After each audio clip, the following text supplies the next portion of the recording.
2 minutos pasan de las 4:30 de esta tarde de jueves 28 de agosto y como no podía ser de otra manera, hoy dedicamos nuestro espacio de Soria Natural a los incendios que asolan buena parte de nuestra comunidad. Pero antes de ello, también queremos echar la vista atrás. Se cumplen 25 años del incendio que asoló la comarca de Lizana, aquí en la provincia de Soria. Es precisamente por ello por lo que vecinos y afectados de la localidad han querido traer algunas de las instantáneas que plasmaran esa realidad al presente, traerlo para recordar lo necesaria que es la cooperación y la colaboración en estos casos y también para mostrar las consecuencias de ese incendio. Estábamos en Cascajosa, mi padre y yo tenía 16 años. Era un viernes, estaban lejos de aquí de Soria, de Tarre del Puende. Momentos previos a los primeros avisos que llegarían ese mediodía desde la torreta de Matamala. Cuando llegamos nosotros al incendio estaba aún en el término de Matamala, no había saltado aún la carretera de Centenera. Estuvimos pues, con varios voluntarios de Tarre del Puende, de Matamala, de Fuente Pinilla y demás, intentando hacer cortafuegos y contrafuegos y demás en la carretera de Centenera para evitar que saltara esa carretera para que no cogiera toda la masa forestal que al final terminó cogiendo. Al ver descontrolado el fuego, los voluntarios continuaron arrimando el hombro. Fuimos a casa a por los tractores y nos fuimos a labrar a diferentes zonas para evitar zonas de rastrojo para evitar que se propagara hacia Cascajosa y luego estuvimos aquí en la zona de Tarre del Puende, en la carretera de Matamala a Tarre del Puende. El incendio comenzó a dirigirse hacia Tarre del Puende, donde la imagen no invitaba precisamente al optimismo. El miedo se vivió aquí porque, claro, venía hacia acá el calor, venía hacia acá las llamas, venían hacia acá las cenizas, las chispas, todo. O sea, que es que estaban en el borde del pueblo, pues la gente con calderitos de agua pensando que podía hacer algo, y evidente podía hacer algo, porque una chispa en un rastrojo alrededor de las casas, pues había que apagarla. Entonces, pues bueno, los daños para todos, pero aquí donde más miedo podía haber. El cambio en la dirección del viento impidió que las llamas invadiesen la localidad. Ya entrada la noche, con ayuda de voluntarios y profesionales y una pequeña llovizna, finalmente se da por controlado el incendio el día 26 y extinto durante la jornada del domingo. La Asociación Gaña Nuño de Tarre del Puende recopila las imágenes del incendio con la exposición El Monte en Llamas. Es más dinámica, más de fuerza. Son las fotografías que hicieron, son imágenes pues eso, de la extinción, de los hidroaviones echando agua, de la gente corriendo con cubitos de agua, apagando las llamas con lo que tenían, con ramuchos, batefuegos, con lo que fuera. Entonces esas son más del susto, de la acción. Las consecuencias y todos los protagonistas de esas trágicas horas han sido recopilados por el fotógrafo José Antonio Díaz. Es una exposición pues, de las semanas, de los meses después del incendio, cuando se empezó a sacar la madera, cómo habían quedado los montes, las laderas, el riesgo de erosión que había. Son imágenes preciosas, estéticas, en las que, aparte de verlas, casi puedes seguir oliendo el humo, oír las cenizas arrastradas por los caminos. La palabra que resuena entre estas cuatro paredes no podría ser otra que esperanza. Creo que es el resumen de lo que tiene que ocurrir en la mentalidad de las personas cuando hay un incendio, y es que se han perdido muchas cosas, se han perdido trabajos, se han perdido recuerdos, se han perdido muchísimas cosas, pero hay que tener esperanza en que todo se recupera. Ahora la pregunta es, ¿se ha aprendido la lección en la provincia de Soria? Yo, muy a mi pesar, pienso que no se ha aprendido lo suficiente. Al final no aprendemos lo suficiente y cometemos una y otra vez los mismos errores. Esto siempre se ha dicho, los incendios se apagan en invierno, pero una cosa es decirlo y otra cosa muy diferente es hacerlo. Un cuarto de siglo de uno de los momentos que marcó la comarca de Izana.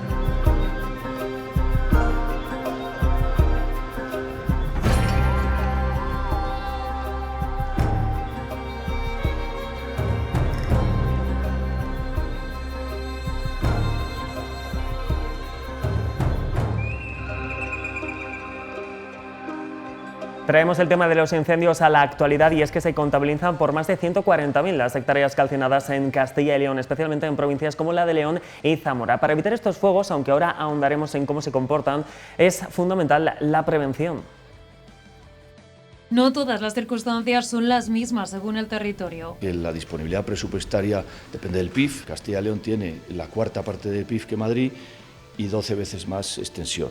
Destinamos una 50ª parte de lo que puede destinar Madrid. Aunque destináramos 5 veces más que la Comunidad de Madrid, no sería lo mismo. La inversión por hectárea sería 10 veces inferior. Ellos nos dicen que enfocar el problema de los incendios en la extinción no se evoca al desastre. Todo el dinero que se dedique a extinción va a salir de prevención, va a salir de trabajos forestales y de gestión forestal. En Castilla y León tenemos claro que la gestión forestal funciona. Porque la salida, según nos cuentan, no puede ser por la vía de la extinción, porque nunca vamos a tener presupuesto suficiente.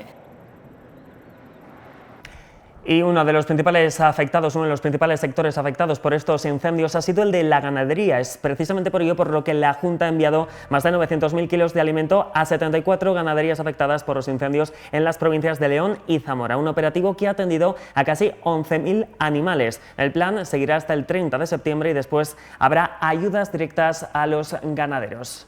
Hablamos ahora de la situación de los fuegos para entender un poco más cómo se han desarrollado y por qué se han quemado hasta 140.000 hectáreas. Es precisamente por ello por lo que recibimos aquí en el magazine a Alberto Gordillo, técnico superior de Medio Ambiente y bombero forestal. Bienvenido. Muy buenas tardes. Hablando fundamentalmente de los fuegos y radiografiando un poquito lo que es el comportamiento de los mismos, podemos ver cómo ha influido y bastante la meteorología, ¿o no es así? Por supuesto, la meteorología ha sido uno de los factores clave que ha propiciado que estos incendios se hayan vuelto tan virulentos y sobre todo han hecho que se salgan de la capacidad de extinción de cualquier medio. Al final se han unido una serie de factores que han hecho que estos fuegos sean prácticamente inapagables hasta que no cambie la meteorología. Precisamente al hilo de los factores, ¿qué factores podemos enumerar acerca de precisamente la dificultad a la hora de extinguir los incendios? Decía Fernández Mañuco que por el día parecía que se controlaban, pero ya por la noche a lo mejor quizá cuando se hacían más incontrolables debido fundamentalmente a las fuertes rachas de viento.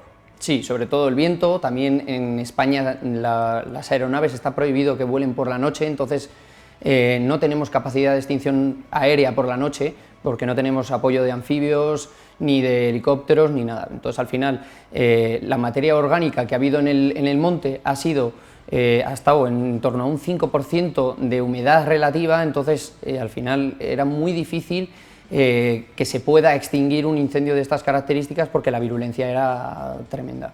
Hacía referencia al vídeo que veíamos anteriormente a la importancia de la prevención. ¿Qué peso reside en la importancia para prevenir que se repitan estas imágenes en sucesivos meses? Yo diría que el 90 o 95%, porque al final la prevención nos va a prevenir en el sentido de va a hacer que los incendios, que los va a seguir habiendo, sean más controlables. Al final creo que hay que dejar un poco más al medio rural, a la gente de los pueblos, que es la que conoce el monte y está todos los días allí, dejarles que puedan tener su opinión en los incendios, que puedan ayudar, que puedan colaborar y sobre todo que se les permita hacer todo el tema de la prevención en los meses en los que no son de verano, en los meses estivales. Como bien indicabas antes que estábamos hablando, decías que los incendios también se apagan en invierno. Por supuesto.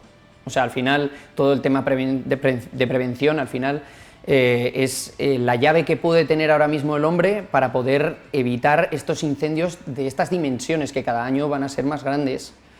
Al final va a haber años que son más húmedos y vamos a tener menos y otros como este o como el 2022 con los incendios de Zamora que van a ser más fuertes. ¿Cómo está Soria preparada en estos momentos cuando hablamos del monte y de la gestión del mismo? Pues Soria es referente a nivel nacional, incluso internacional, en la gestión forestal, pero sí que debemos tener en cuenta que no quiere decir que no vaya a haber incendios grandes. O sea, en parte está muy bien gestionado, la gente de los pueblos puede tener y puede recibir dinero de ese monte, entonces le hace partícipe a cuidar de él.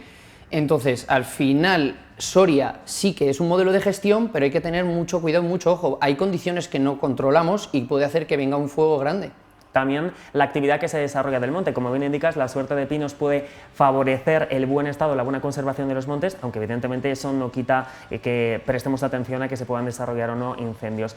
Otra de las actividades, los aserraderos. Tener un aserradero favorece quizá el buen estado, el buen mantenimiento de los montes. Por supuesto, al final, cualquier retribución económica que recaiga en los pueblos donde estas masas forestales están, va a generar que esas personas, esas empresas, protejan de alguna forma ese medio rural, aparte de agentes medioambientales, guardas y demás personal operativo de la Junta de Castilla y León. Alberto, como bombero forestal, has sido también brigadista, has estado en los incendios en primera mano, no en estos, pero bueno, has vivido lo que es la extinción de un incendio. ¿Cómo se trabaja? Entiendo que a contrarreloj. Al final hay incendios que son más chiquititos, que tenemos muchas veces avisos por rayos, porque ha caído un pequeño rayo, y otros que normalmente pues, se van de la capacidad de extinción de una provincia y se mandan convoys a otra provincia. Entonces hay incendios en los que realmente los brigadistas lo pasamos mal, pero sobre todo quiero recordar que estamos aquí porque es nuestra pasión. Al final es un trabajo muy duro